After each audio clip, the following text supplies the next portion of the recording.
So, what if everything we think we know about aging, healthy aging, is just fundamentally wrong?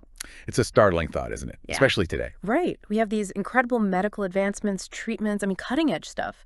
And yet, you see so many people, even folks with all the money in the world, really struggling with health as they get older. Exactly. It's a huge paradox. But then, the focus of our deep dive today, this guy, Harold, 90 years old, and apparently hasn't had a single sick day in 15 years. Yeah, talk about an outlier. And that paradox, that contrast, is really what we're digging into today. Okay. Our mission here is to explore this really fascinating conversation. It's from the 90-Year-Old's Guide to Ageless Living, and it features Harold, this remarkably vibrant 90-year-old, Right. and Dr. Elizabeth Sterling. She's known as like America's most expensive doctor, treats the super elite. Okay. Wow. And we're going to pull out the core insights that Dr. Sterling herself found invaluable. Stuff that, despite all her resources and access, well, it turns out money just can't buy it. Yeah. So, for you listening, you're about to hear some genuinely surprising practical stuff. Things that could apply to your life, whatever your age, and maybe help you rethink what thriving really means. Yeah, we're looking at how Harold's simple wisdom kind of turns everything Dr. Sterling thought she knew upside down.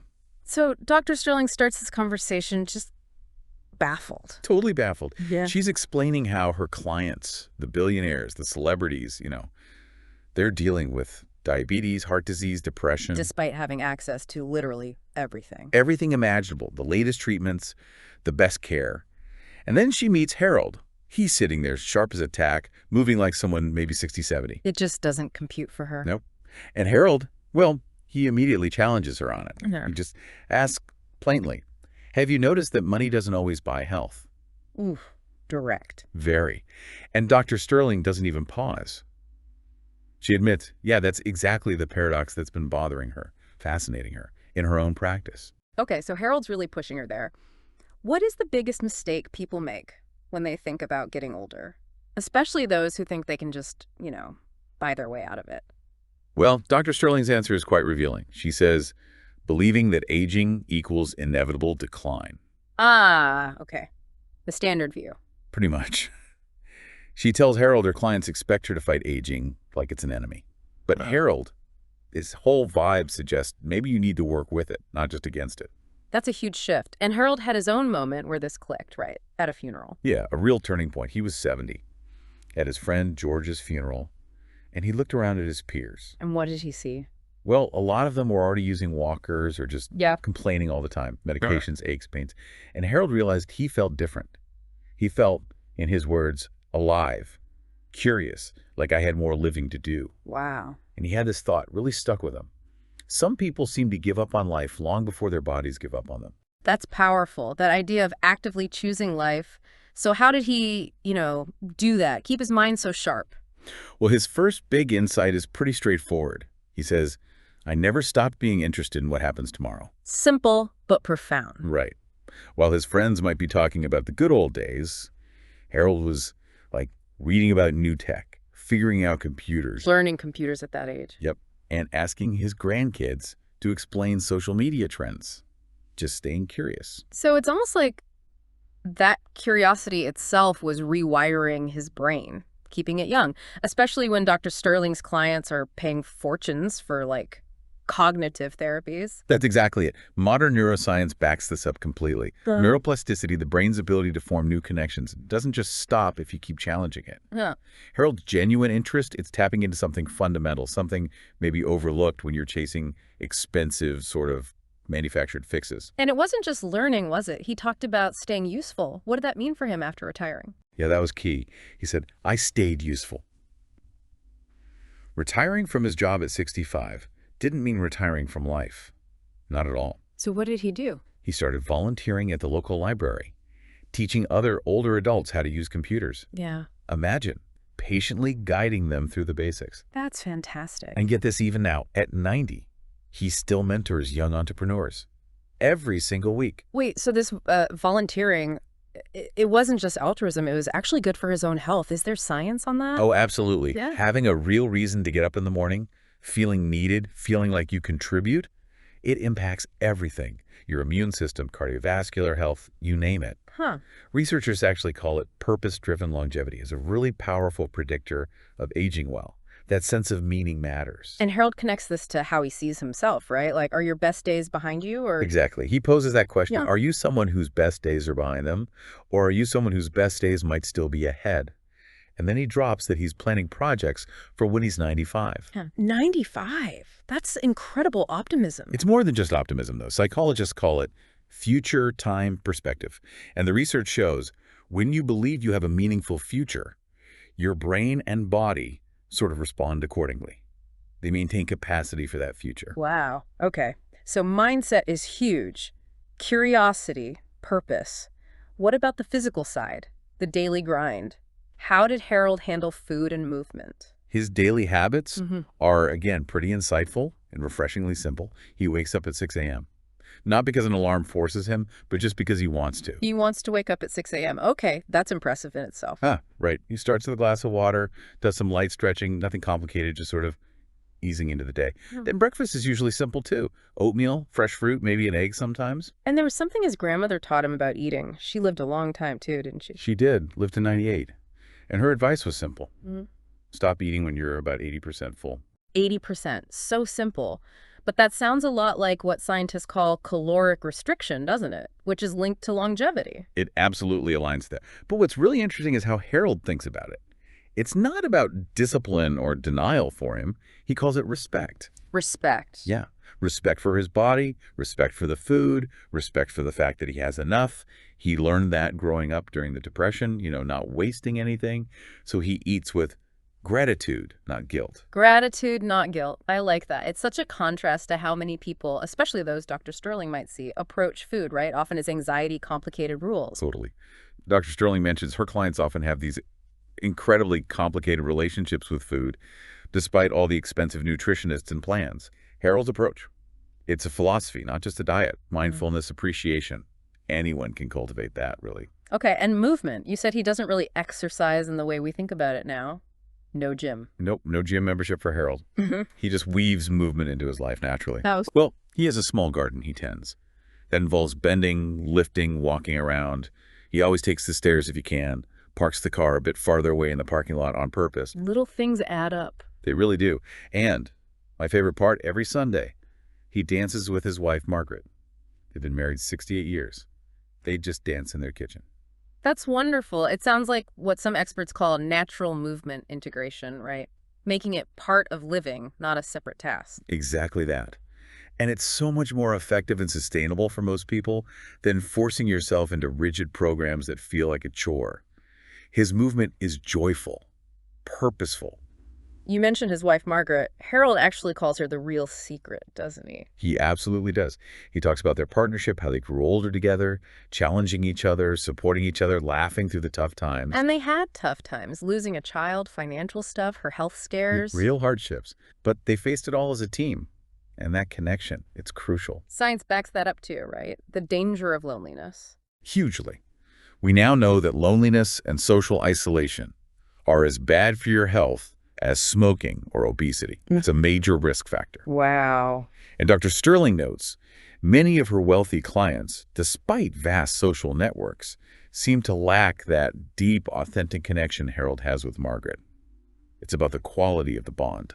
So how did Harold and Margaret keep that bond strong over, what, nearly 7 decades? His simple answer, we kept being curious about each other. They didn't fall into routine or assume they knew everything about the other person. That's lovely. Any examples? Yeah, Margaret apparently took up painting at 85. Harold started learning chess from their great-grandson. They'd read the same books so they could talk about them. Sometimes they'd just hop on a bus to a new town for the day just to explore together. Spontaneous adventures. Right. And this leads to a really poignant moment for Dr. Sterling. Harold asks her, when's the last time you did something completely new? Yeah. And she realizes her life, despite the luxury, has become incredibly structured, predictable, maybe even dull. It lacks surprise.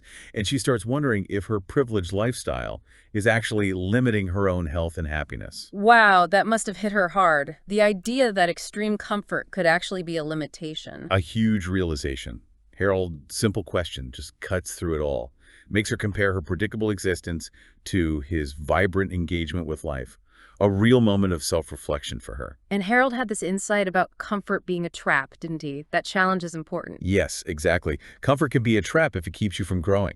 He insists challenge is essential, like learning video calls at 75 to connect with family overseas, or figuring out investing because he wanted to leave something meaningful. It wasn't about avoiding difficulty. Quite the opposite. He actually said, being afraid and doing it anyway, that's where the magic happens. He found that pushing through fear made him feel more alive. That's so different from the usual medical approach, which often tries to eliminate all risk, all uncertainty. It really is.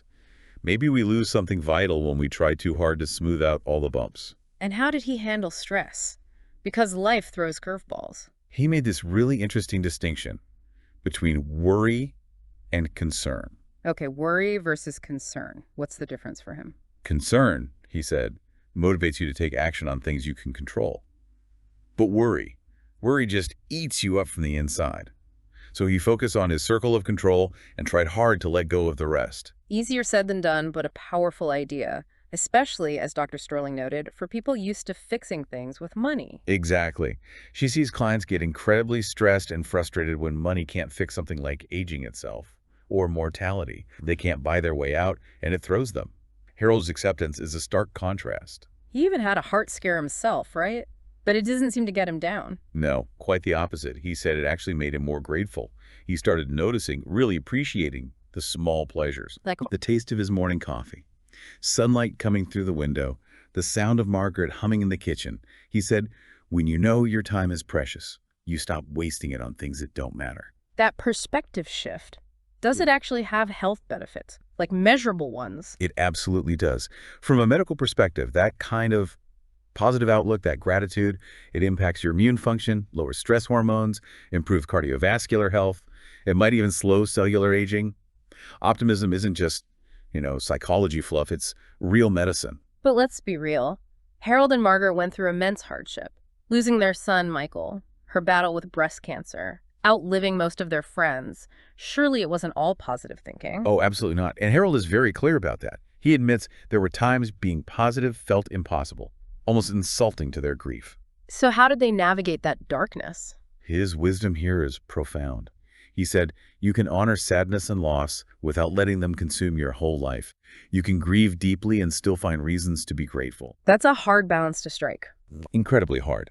And Dr. Sterling points out, it's something she rarely sees. Her patients often get stuck in the difficulty, looking for a medical fix for what is essentially emotional pain, instead of finding ways to move through it. And Harold found a key to moving through it. Yes, community. He credits community massively. When their son died, neighbors, people from church, even strangers, they just showed up, brought food, shared stories, offered They support. weren't alone. Exactly. He learned that suffering shared is suffering diminished, and joy shared is joy multiplied. They didn't try to tough it out by themselves. And again, the contrast with some of Dr. Sterling's clients. It's a real irony, isn't it? Many wealthy individuals, despite huge social circles, can be incredibly isolated.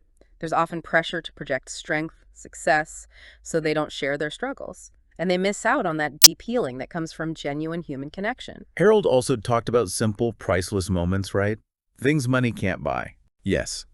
He listed things like just sitting on the porch with Margaret watching the sunset, teaching his grandson how to fish, having coffee and a chat with a friend, laughing so hard his sides ached. Experiences, not possessions. Exactly. Free, but priceless, as he put it. And Dr. Sterling saw this reflected in her own practice, that wealth didn't equal happiness. Definitely.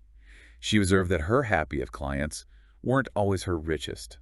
The wealthiest often lacked peace or contentment, or that sense of purpose we talked about. So her big conclusion was, It was powerful. She basically said, maybe the secret isn't found in expensive treatments. Maybe it's found in the way we choose to live each day. wow. Okay, so let's try to summarize Harold's philosophy then. No anti-aging supplements, no cosmetic surgery. None of that. Yeah. Yet he feels, in his words, spiritually, mentally, emotionally younger at 90 than he did at 70. More himself. Which is so different from the focus on just looking younger or living longer that Dr. Sterling often encountered. Right. Harold's way of being, it just naturally promotes health and longevity. It's not an add-on, it's fundamental. And he had some direct advice for someone, say, 65, worried about getting older. He did. He said, your best years might still be ahead of you, but only if you choose to make them the best years. Choose them. Okay, how? Embrace maturity. Use the wisdom and freedom that comes with age. Start that project you've dreamed of. Learn a new skill. Mend relationships. His question was simple. What are you waiting for? Don't wait. And that confidence, that perspective he talks about, you can't buy that. Nope. Those are gifts of age and experience, unique gifts. He does acknowledge the physical realities, though, right? Less energy, aches, memory slips. Oh, absolutely. He's realistic. But his approach is adaptation. He rests when he needs to without feeling guilty.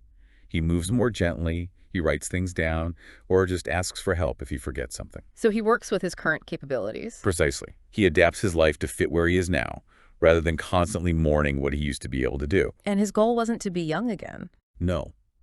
He said, the goal isn't to be 30 again. It's to be the best 90 I can be. That acceptance, that adaptation. It's so much wiser and, frankly, more effective than fighting the inevitable. How so more effective? Well, stopping that fight reduces chronic stress, inflammation. It leads to a more sustainable kind of wellness. You're not constantly battling yourself. And his final point was about finding the gifts in every stage. Yeah, just beautifully put. Every stage of life has its gifts. At 90, he has perspectives, freedoms, and deeper relationships he just didn't have at 50 or 30. He wouldn't trade his current wisdom and peace, even for youthful energy. So for Dr. Sterling, this conversation was a revelation. Absolutely. She said it was more valuable than any medical conference. She realized the real secret isn't the expensive tech or treatments. It's how we live. How we live each day. The relationships we nurture, the attitudes we choose, the purpose we find, that's the core of it. And Harold's parting message for you listening. It's simple and powerful. It's never too late to start living these principles. Choose curiosity over comfort. Connection over isolation. Gratitude over complaint. Purpose over passivity. So maybe the Fountain of Youth isn't a place you find or a treatment you buy. It's just a way of living. And that, thankfully, is available to everyone, Right. regardless of money. So the real question for you is, what will you do differently starting today to embrace your own deep dive into ageless living?